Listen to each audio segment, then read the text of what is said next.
And it says we are live. If that is so, hopefully that is true. Hello, everyone. I just realized one thing I probably need to change. Jake, Henry, please introduce yourselves, and I will check your guys' audio here.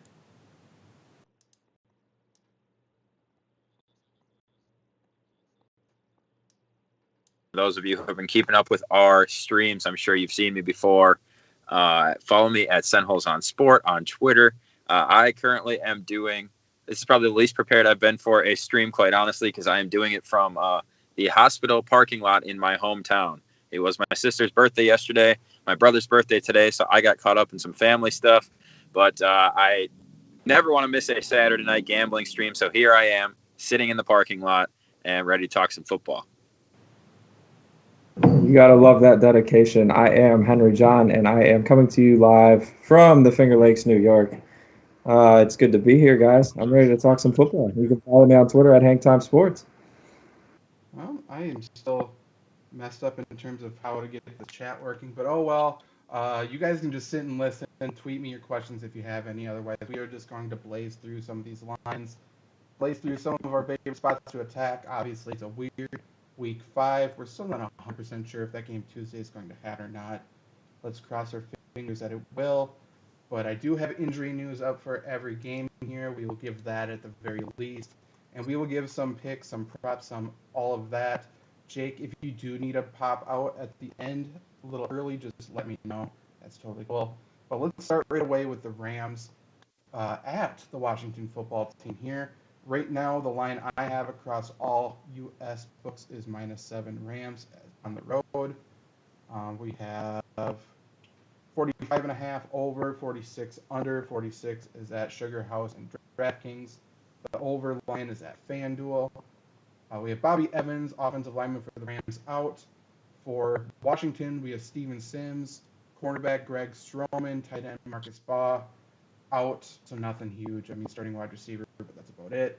They are making quarterback switch to Dwayne Haskins, or not to, from Dwayne Haskins to the great Kyle Allen. Believe it or not, I do think he's an upgrade, and I think Rivera does too. He realizes, holy shit, we can win this division. We might as well try. Are you guys betting anything on this game? No, just for the rest of the stream, Henry, if you want to respond first, that's probably easiest, and then I'll follow you up. But as far as this game goes, I'm avoiding this game. I would think the Rams should. I mean, they're obviously the better football team all around, right? They played down to their competition last week against the New York Giants, so I would think they're not going to have two stinker weeks in a row. Excuse me. But we saw last year Kyle Allen can play. Kyle Allen's offense has the ability to score, which Dwayne Haskins' offense simply really did not. So mix that in with a solid defense that Washington has, and if the Rams don't come out and play their best football, I think Washington could stay alive in this game. You might get a late cover depending on if there's a turnover or anything like that, because that is one thing that Kyle Allen was prone to last year, was interceptions and turnovers. After such a great start, I think he went 5 games without an interception, and then he threw a whole bunch towards in the last few games, I believe. So that could happen again in his first week in this Washington offense. So you may be able to cover late in this Rams game, or they might come out and dominate from the start. You know, it could go either way, but I don't have a lean strong enough to be putting money on this game one way or the other. Yeah, it's interesting. This line opened 9.5 in favor of the Rams, and it got bet down, obviously, with sharp money here throughout the week to be sitting at 7.5 across the board. Sitting at 7, though, doesn't it just make you feel like you want to tease the Rams if you're on that side? Tease that down to a point, and maybe you compare one of these other games we'll be talking up later on in the stream along with it. But it's an interesting that it's just sitting there. It's been going back and forth between 7.5.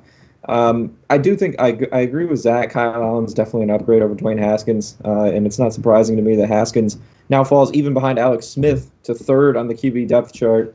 Watch out for Alex Smith in these coming weeks. If Kyle Allen's turnover issues resurface here in Washington, if I had to go with a side, it would be Washington catching 7. I don't love it. I would more so be looking at the total here and playing it under. We saw the Rams kind of have a lapse offensively last week against an underrated Giants defense, in my opinion. This Washington defense is no slouch either. Everything I saw throughout the week is that Chase Young should be back for this game. So that'll provide a boost up front for the football team. And then one trend that I kind of found interesting in doing research for this game throughout the week, the last 10 games for Washington at home versus an NFC West opponent, they are 9-1 to the under. So you're sitting at 46, 45.5, a couple of those I'm seeing. It's been at 46.5. Obviously, get as much as you can if you do want to play it under, but that would be the way to go here for me.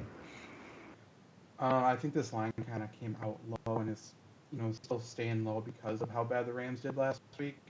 Rams have one of the best offensive line versus defensive line matchups this week. Or Washington's offensive line's terrible. I think Kyle Allen's going to get the shit kicked out of him. He has one wide receiver in Terry McLaurin. He's going to be matched up with Jalen Ramsey. I am perfectly happy teasing this line down and taking the Rams. But, at -7, I'll take that too. I do like the under, though. I think it's a little bit dangerous because I do think it's going to be low scoring. But I am completely fine with the Rams, even though I do think Jared Goff is a bottom 10 quarterback in the NFL. Just need to get that point in. Next game here. Cincinnati Bengals at the Baltimore Ravens. Cincinnati 12.5-point underdogs. Over-under currently at 50. At FanDuel, 51 at Sugar House and DraftKings. I saw Jake talking about the upset pick here on Twitter a little bit. I'm fully on your side with that. Jake, you can go first with this one, though. Tell me why you like the upset with Cincinnati here. Well, I just said I don't think Baltimore has looked that sharp this year. Lamar Jackson, obviously still great, still getting things done on the ground, but he hasn't been that efficient or accurate as a thrower, as a passer. I thought that they should have taken it to the Washington football team worse than they did last week. And then they had relatively easy matchup in week 1 against the Browns when they dominated. Again, it was the third head coach in 3 years. Stefanski's first game as a head coach. It was just an easy game for them against the Browns. And then I forget who they're playing in week 2, or they played in week 2. Was it the Vikings? But it was somebody like that with another favorable. It wasn't the Vikings, but it was somebody with a bad defensive favorable matchup.